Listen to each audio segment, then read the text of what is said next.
Today's World Insight with Xian Wei. American businesses up in arms over a new proposed set of tariffs on Chinese goods. Would their warnings matter? And the Paris Air Show opens with aircraft safety a big priority. What's the state of global aviation?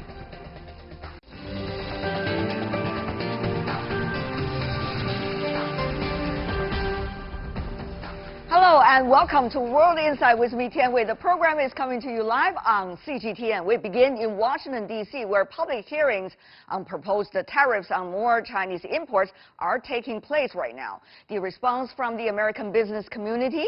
Well, overwhelming opposition with dire warnings of price hikes and revenue losses. The hearings will wrap up next week, days before the G20 summit in Osaka, where Chinese President Xi Jinping and the American President Donald Trump are set to meet face-to-face. Will business opposition, though, to the tariffs in the hearings matter? Before we ask our panelists, take a look at this first. From fireworks, shoes, to toys. What will happen to the American way of life if these products are too pricey? And what will happen to American firms who manufacture them in China when they become too costly to import? Across industries, hundreds of representatives from American businesses are pleading with their government to drop more planned tariffs on Chinese goods. It will be devastating, especially for low-income families and small businesses. These have been raised before, but they didn't stop rounds of levies on $250 billion worth of Chinese goods by the Trump administration. Now, an additional $300 billion worth of Chinese imports are at stake. The U.S. Trade Representatives started the 7-day public hearings on Monday, and they're set to wrap up next Tuesday. China's Foreign Ministry spokesman weighed in. Domestic opposition to tariff increases in the U.S. is rising. Not long ago, even the director of the White House International Economic Commission publicly acknowledged that the new tariffs imposed by the U.S. would cost American businesses and consumers. The leaders of China and the United States will meet next week at the G20 summit in Japan. It was announced after President Xi spoke on the phone with Mr. Trump on Tuesday. President Xi said recent difficulties in ties have not been in the interest of either side, stressing the trade dispute should be fixed with talks on an equal footing. Mr. Trump said he looked forward to seeing President Xi and having an in-depth discussion, and hoped the two sides could come to an agreement.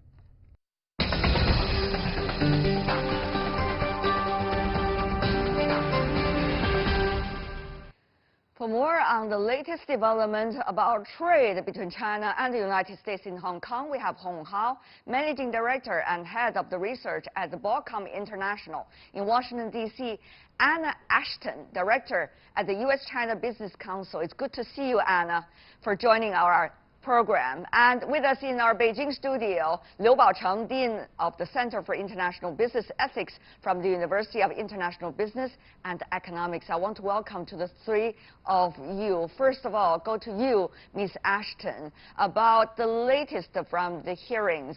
Overwhelming voice, attitude toward the trade issue from the American business community. Your take here. Well, I think what it tells you about the situation, the difference between the government's perspective, apparently, and the U.S. business community's perspective, is that trade is fundamentally driven by the private sector, and that the U.S. government needs to be doing a better job of listening to the private sector. We participated in the hearings, and we also signed on to the letter that's gotten a lot of publicity that had 600 plus businesses and associations endorse it.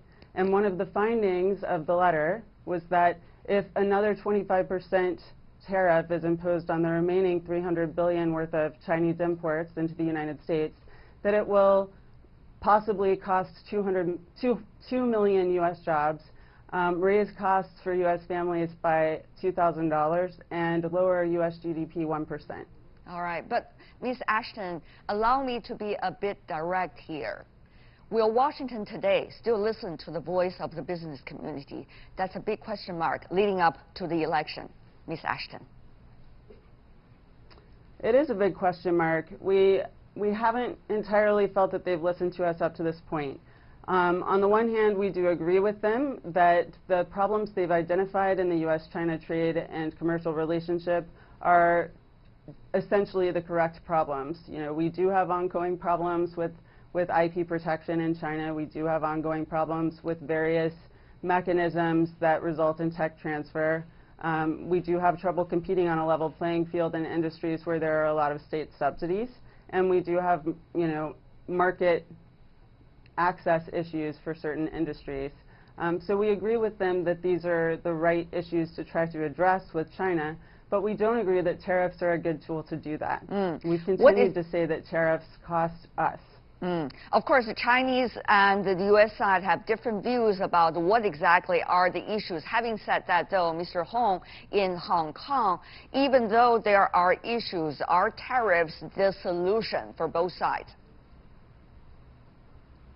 Yeah, I think, you know, at this point in time, there seems to be a turn for the better because both sides basically reach out for each other for more talks during the G20. I think before this, the market was basically in despair because neither side is sort of, you know, showing signs of reconciliation. So I think now, you know, we're actually making a good progress, and the trading conditions in the market is actually a strong evidence that, you know, the market is pleased with this development.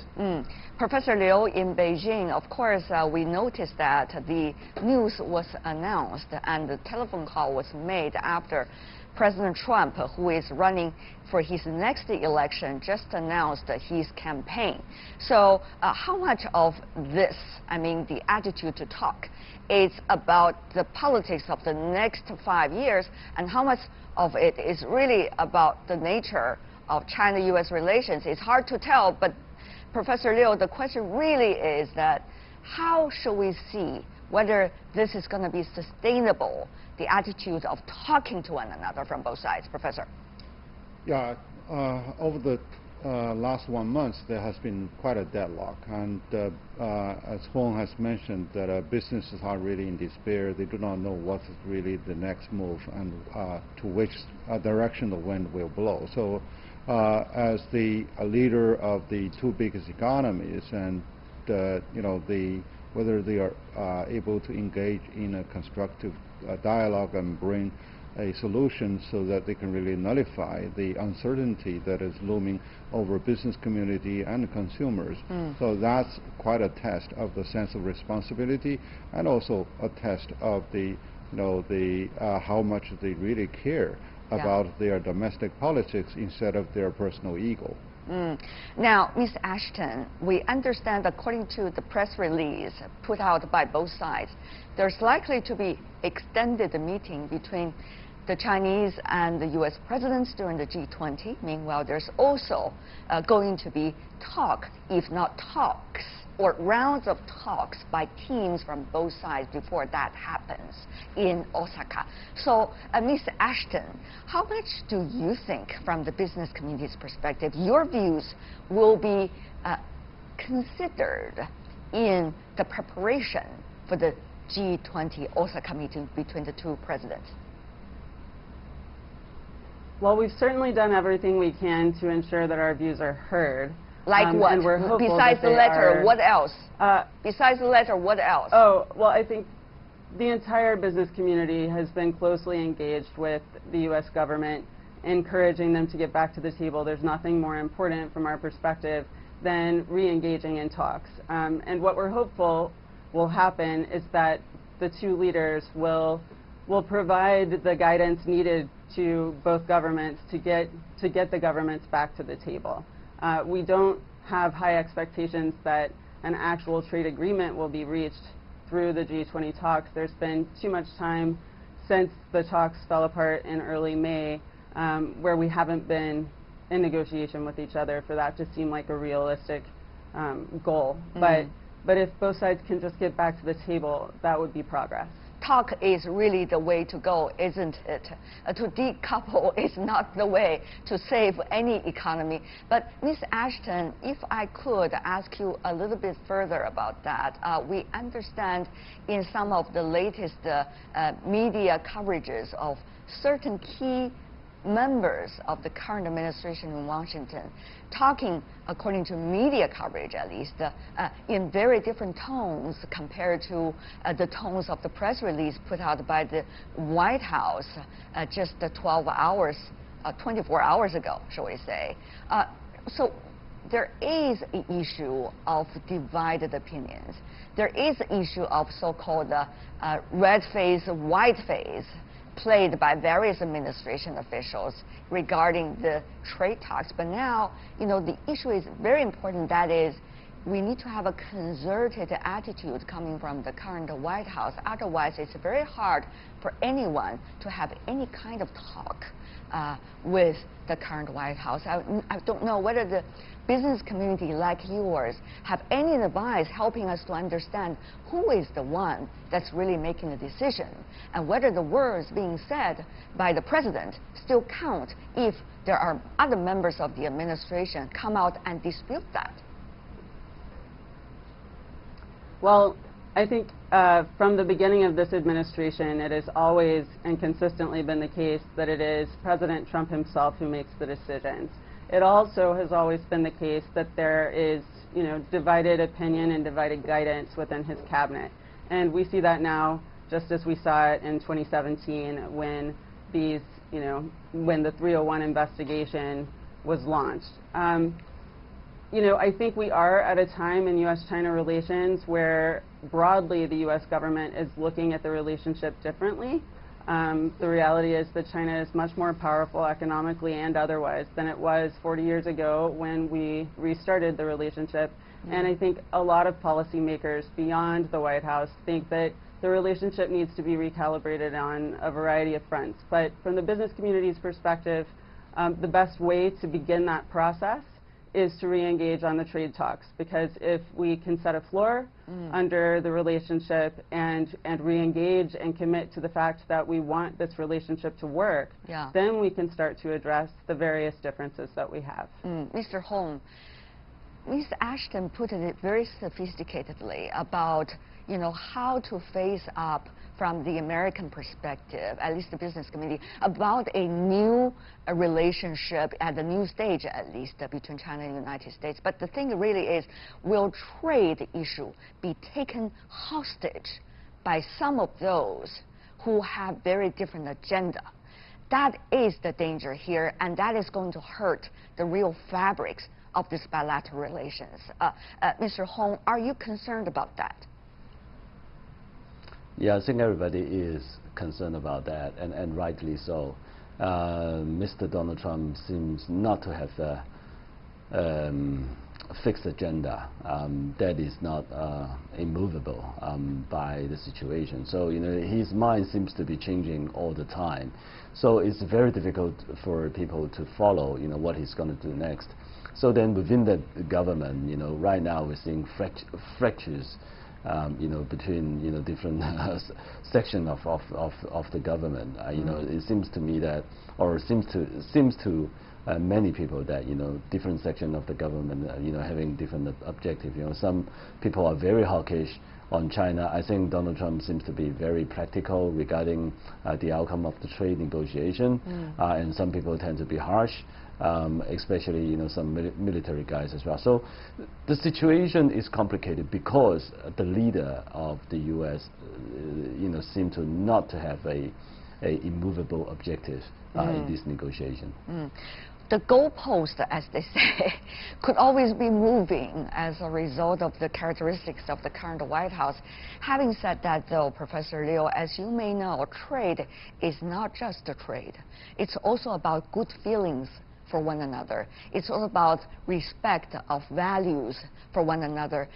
For example, we are the consumers ourselves. If we do not like a factory or a company or a country, a place where the company is coming from, we might not necessarily want to choose the product from that space. So I think that is a very simple rule. But, Professor Liu, there is a danger.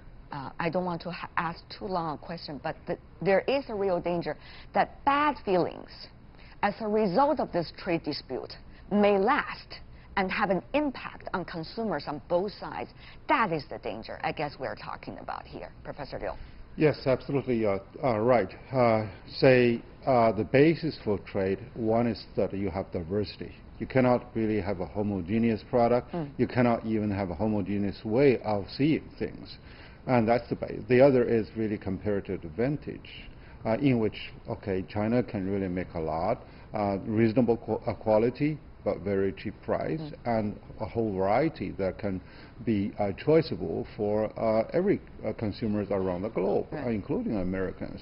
And now it is, the autonomy of consumer rights. That's the most important. That's right. So if a government tries to be patriarchal and tries to be authoritative and dictating terms on what their consumers really want, that's really against the basic political democracy and the basic market democracy. So it seems that the world is really, moving into I think, at least a questionable direction. Yes, indeed. But the question really is how much of those voices will be heard. I have to come back to you, Ms. Ashton, about that. It is widely reported, also testified as a recent research paper done by the Peterson Institute based in Washington, D.C., an independent think tank, about how much trade has been impacted as a result of this apparent trade dispute between the two countries. American exports to China, lobsters, agricultural products, together with some of the others, have been impacted when it comes to its competitive advantage. So if things continue like this, even just for 1 year, okay, even just for 1 year, 6 months before the next election in Washington, what would that mean for the U.S. businesses who've been working 40 years on the Chinese market? Well, the other thing that the study that the Peterson Institute did revealed was that at the same time that the U.S. companies have been losing market share in China, companies from other countries have been gaining that market share, which is exactly what U.S. companies don't want to see. Our member companies have been invested in China for decades, and to them the China market is important not just because they're able to take advantage of comparative advantage and manufacture some things for the U.S. market there, but also because China is an enormous and growing consumer market itself, and they want to be able to participate in that market. It's important for global competitiveness of any company. So we're really concerned that the current trajectory get changed. And then speaking to your point on hawkishness from U.S.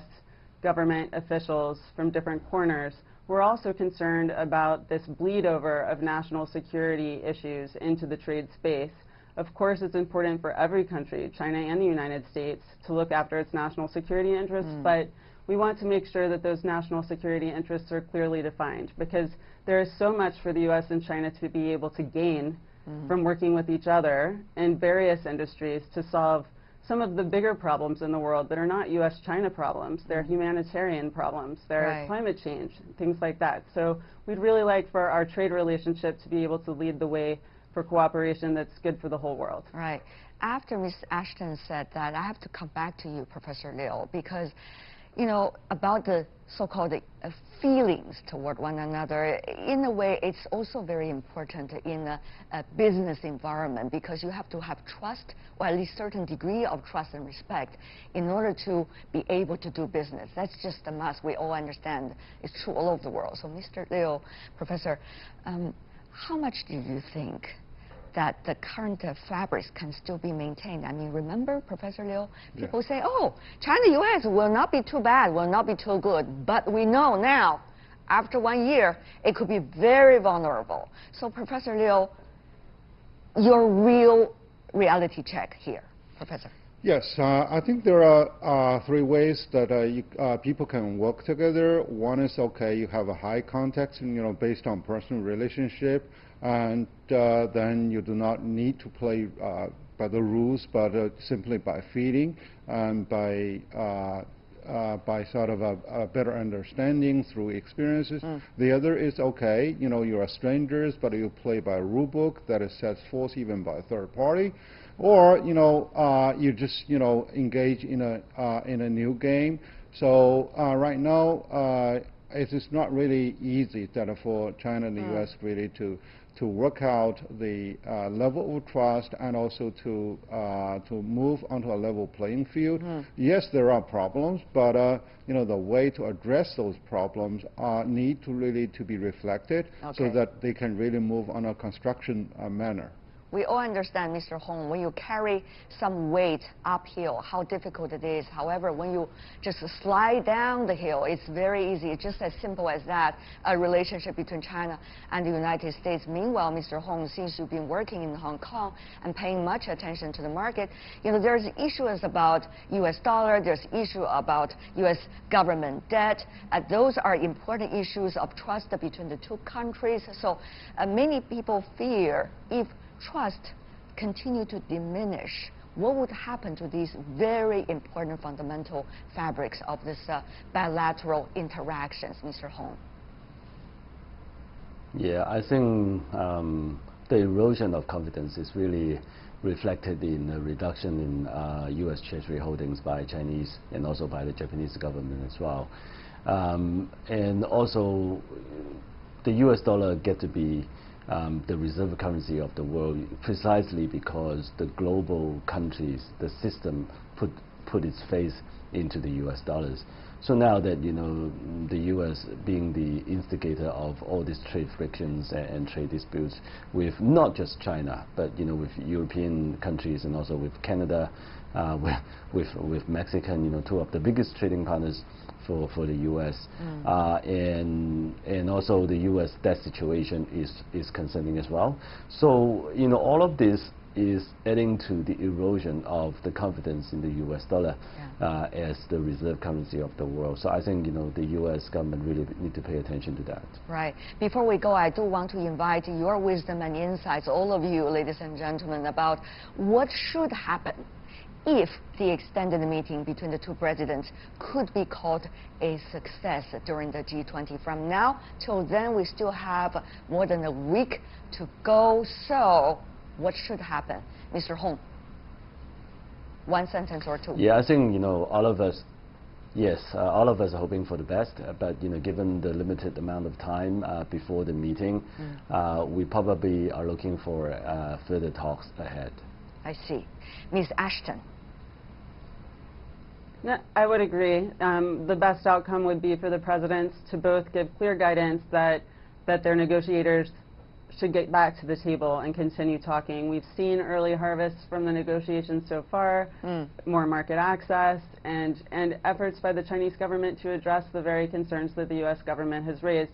We can see more, but the only way that we're going to see more is back at the table. Right. Mr. Liu, Professor. Yeah, I think it is important for them to set the track and bring the teams back to the table in a constructive fashion, and also that to prevent a situation there we start from zero again. Talk first. If it could be constructive, it would be even better. Well, we wish those will come true. Thank you so much, the three of you, for joining us on this discussion. Hong Hao, Liu Baocheng, last but certainly not least, Anna Ashton. Really appreciate the three of you. Thank you. And you're watching World Insight with me, Tian Wei. The program is coming to you live from Beijing. Up next, the Paris Air Show opens with aircraft safety, a big priority. What's the state of global aviation? We'll ask our panelists right after this break. Welcome back. You're still watching World Insight with me, Tian Wei. The program is coming to you live from Beijing on CGTN. The Paris Air Show, which opened on Monday, is the largest event of its type in the world this year. The biggest concerns for international plane makers and buyers are aircraft safety, trade wars, and growing security tensions in the Gulf. No wonder total aircraft orders are expected to be their lowest since 2016. The U.S. plane maker Boeing and its order drought today for the troubled 737 MAX after announcing zero booking on day one of the show. The company is in crisis over its 737 MAX after the whole fleet was grounded in the wake of fatal crashes in Indonesia and Ethiopia. Meanwhile, China's homegrown aircraft maker took the spotlight at the show, with the Commercial Aircraft Corporation of China presenting several models from the C919 to CBJ. The Chinese plane maker has so far bagged 285 orders from 11 customers for its MA700 passenger aircraft. As the momentum builds for China's growing aviation industry, the question is if it could one day challenge the heavyweights of global aviation.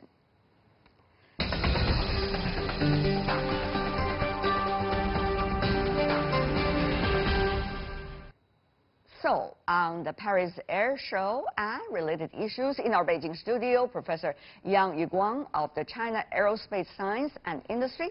In Paris, we are joined by Anne-Elizabeth Mouet, who is a columnist for the London Daily Telegraph and the French TV channel ARTE. Meanwhile, in Washington, D.C., we invited Mark Weiss, the American Airlines retired president of the Weiss Consulting Group.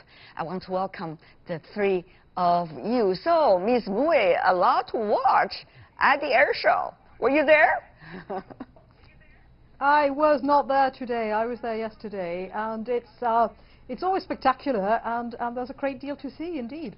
Yes, indeed. I really envy you as a result of having a peek into the air show. Well, but there is a lot of competition going on, Mr. Weiss. I want to have your views. 737 this time, certainly, and its order drought. There are people still ordering it. Why? Many would wonder. Well, I'm not so sure that's unusual. I mean, Boeing has a stellar reputation up until what sadly transpired over the last numbers of months. So I think what the orders are coming in based upon the reputation and the fact that this is not going to be brushed under the rug, so to speak, that there'll be a fix to this, and hopefully Boeing will come out stronger and better than before. Ms. Mouet, though, we also understand that some of the American airliners are ordering Airbus, certainly those produced in Europe. How much do you think the competition and coexistence are happening right now, Ms. Mouet, according to your observation? Well, the Airbus has been trying to sell airplanes and has been succeeding in selling airplanes to the American market for decades, literally. And it's gone up and down. It annoys the American plane industry. There were certainly pushes from the government. There have been all sorts of campaigns against this.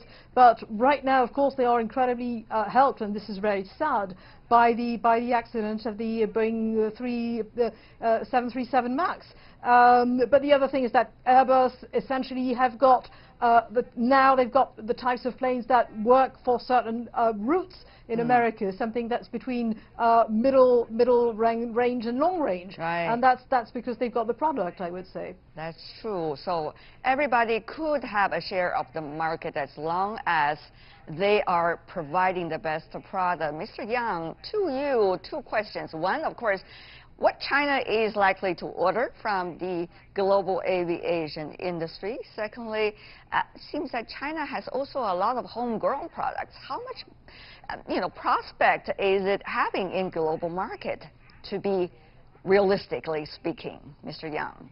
Well, I think the promotion or the growth of the China's aviation industry comes first from the growing very fast market from the domestic need. So I think first the providers in China first should meet the requirement inside China. And of course, that China has good reputation in the international aviation market, especially those airplanes of the short range and middle range airplanes. So I believe in the future, China also have the chance to win more more orders in this market. Of course, Paris is the most most famous air show in the world. So yes. I can expect to see more orders of the China's airplane product and related products. I see, Mr. Weiss, more players and more new kids on the block. I think that's wonderful. I mean, China, with the population that it has and its growing footprint in the world market as a world power, deserves to be a player in the aviation market. I believe that less than 5% of all the traffic, all the air traffic in China is international. So that leaves an enormous population that's going to be traveling domestically or within, mostly in Asia or Southeast Asia. And there's room. There's a lot of room for growth. And the C919 and perhaps even later the C929, pardon me, has a market, a growing market that will be available to them. Okay, having said that though, Ms. Mui, I mean, we all understand it's not just technology, not just fascination about the latest models, it's also geopolitics. I mean, we want to face that. The airline industry, the aviation industry has never been that far away from politics. You see one country want to show a good attitude toward another, sometimes they just order the airplanes. It's common practice. So how much should we expect this to continue, particularly at a time when geopolitics is seeing some apparent paradigm change, Ms. Mui? I'm pretty sure that there would be pushback against, actually, I mean, not even, you know, I'm not even looking at Chinese aircraft, but certainly there's pushback against Airbus in America from various governments, and it doesn't matter whether they're Democratic or Republican, and actually Boeing is in a state that's solidly Democrat, but there's pushback because they want to protect the jobs. And France has been doing, and Europe, because the Airbus is not a French project, it's a European project, they've been doing some of this, and certainly the French government would frown on Air France buying Boeings. It depends whether, first of all, the political pushback is going to exist also because of the interaction between the discoveries and the research of military aircraft compared to domestic aircraft. And to be honest, if you take Chinese manufacturers for something else, let's take trains. France sold bullet trains to China, and shortly afterwards, China started manufacturing their own bullet trains, and there has been a feeling that perhaps we had been careless with the technology. It's certainly used. I'm not sure this is true, but I know that this is certainly a very effective political argument. Strangely enough, yesterday the Chinese plane that interested the public and journalists was not a civilian aircraft. It's the JF-17 Thunder, which is a Chinese plane that's been developed as a military jet, developed with the Pakistani Air Force. And that was something that airplane buffs were really admirative about. Doesn't mean the French army will buy it, but they were very impressed. Mr. Yang, you want to respond to your French colleague, whether the technologies are in fact being respected when China import, while at the same time, where does the source of China's latest technology come from, and how much will that be shared in a way widely accepted in the world through IPR and many others with Chinese counterparts all over the world? Well, being a technician, I should emphasize that it is impossible. I think it is impossible for you to steal the technology, the key technologies from other countries. You know that either the aviation industry and or the airplane manufacturing is a very complex engineering. It needs so many technologies, and all these are connected with each other. If the technicians don't have a better understanding of all these technologies, especially for the system designer. I am a system designer, although for spacecraft, but it's similar. So for the aircraft making, if China wants to have a very competitive product, either for the civil aviation or for the military zone, it can only develop that by itself. So, but for certain technologies, I think it is I think it is an international trend for countries to cooperate with each other. There are good examples. You see that you've already discussed about the civil aviation market in Europe or in the United States. But it is interesting that both Boeing and the Airbus use the aeroplane engines produced by technologies come from Europe and the United States. So it is hard to say the engine is European-made or the U.S.-made. Interesting. It's a global supply chain issue, isn't it, Ms. Weiss? Mr. Weiss. However, Mr. Weiss, geopolitics these days are challenging the existing global supply chain. We all understand so many stories are developing right now. Is aviation industry also facing the same challenge, if not more? Well, it is and it isn't. It is obviously because of you know, the politics of each country and countries butting heads with each other, so to speak. But there's also, at least here in the United States, the idea that a company like Boeing, which has factories in over 40 states in the United States, and that translates to jobs. And here in the United States, when it comes to jobs, that speaks power to words in Washington, D.C. So I think you know, there's a criticality that has to be recognized when you take a look at a situation like this and how far the government would go to blocking any shipments of aircraft going overseas or technology. I see. Before we go, we only have 4 minutes left. It's not just aviation industry, it's also aerospace industry that has been, in a way, having its opportunity at the Paris Air Show. We understand, once again, geopolitics is likely to play a role in the competition. Hopefully, there will be more cooperation, but we never know. So, Mr. Weiss, briefly from you, how much do you see that we can avoid a kind of Cold War, harsh competition, as you witnessed, I'm sure, back in the 1950s and 60s, and be able to see different players to advance together for their bigger share of a bigger pie, Mr. Weiss?